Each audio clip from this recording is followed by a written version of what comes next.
know why we can perceive the same event so differently. For example, the boss said the same thing to Anna and Kate. "It's a good report, but needs some improvements." And Kate thought, "Wow, she praised me! I will go and perfect it!" While Anna thought, "What's wrong with her?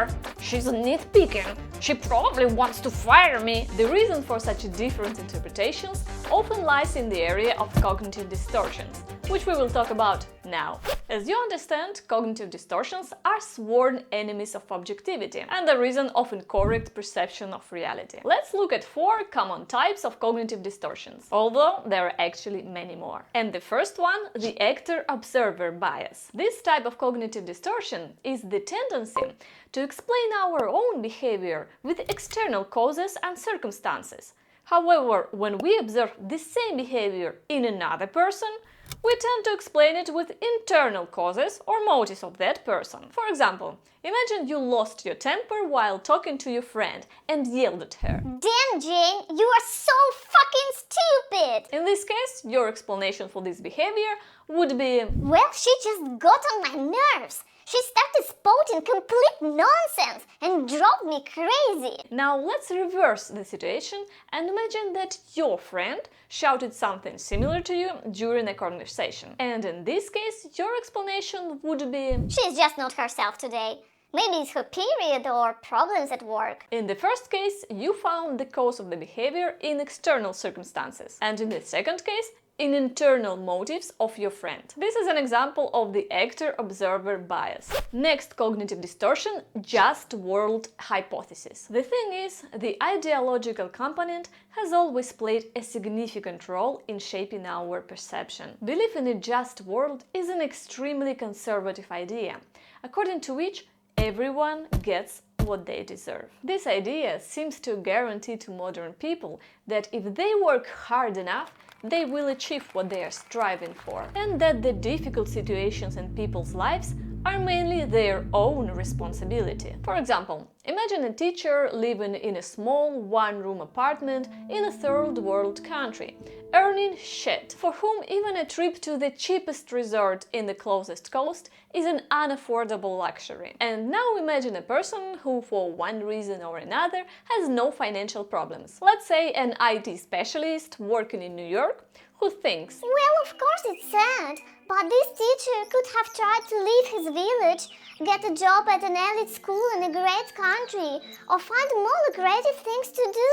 Such a person is a vivid example of how this type of cognitive bias manifests itself. But the truth is that the world is not always a fair place. There are cases of deserved success and undeserved success, cases of poverty due to sitting around and doing nothing, and cases due to the injustice of the economic system or special circumstances. Next one, false agreement bias. The reasons for this cognitive bias are closely related to the social comparison theory. The fact is that we tend to pay more attention to the information coming from people whose views and behavior are similar to ours, which can create a distorted perception of reality. Because of this, sometimes we automatically assume that most of people agree with our opinion. For example, many of you are familiar with this typical manifestation of this cognitive bias when on the Reddit someone responds to you in the style of, "What are you trying to tell us? Everyone knows that this is complete bullshit." Here you can see that the person expressing their opinion speaks not only for themselves, but also for us, spreading their view of the situation to the mythical everyone, and may sincerely believe in it. Next cognitive distortion is self-serving bias. This distortion is a consequence of Weiner's attribution theory. When completing a task, we tend to maintain our self-esteem by attributing our success to internal factors and our failures to external factors. One of the theories explaining this type of cognitive bias is that we typically expect ourselves to perform well. Therefore, when we do a good job, we attribute our success to our own efforts, while failures are attributed to external circumstances beyond our control. This bias operates not only at the individual level, but also at the group level. One clear example demonstrating this type of cognitive bias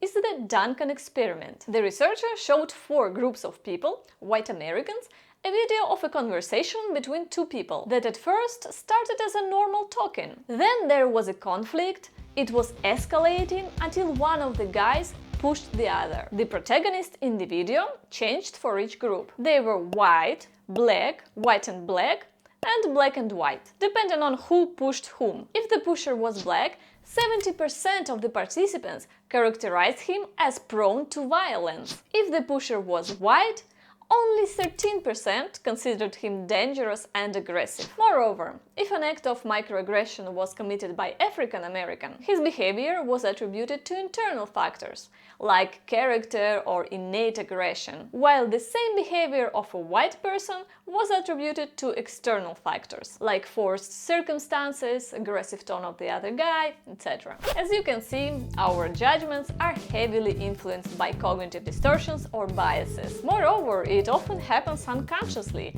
and we can be fully convinced that we are objective and impartial. But don't get upset. After all, absolutely no one is spared from cognitive biases, so there is no reason to demonize it.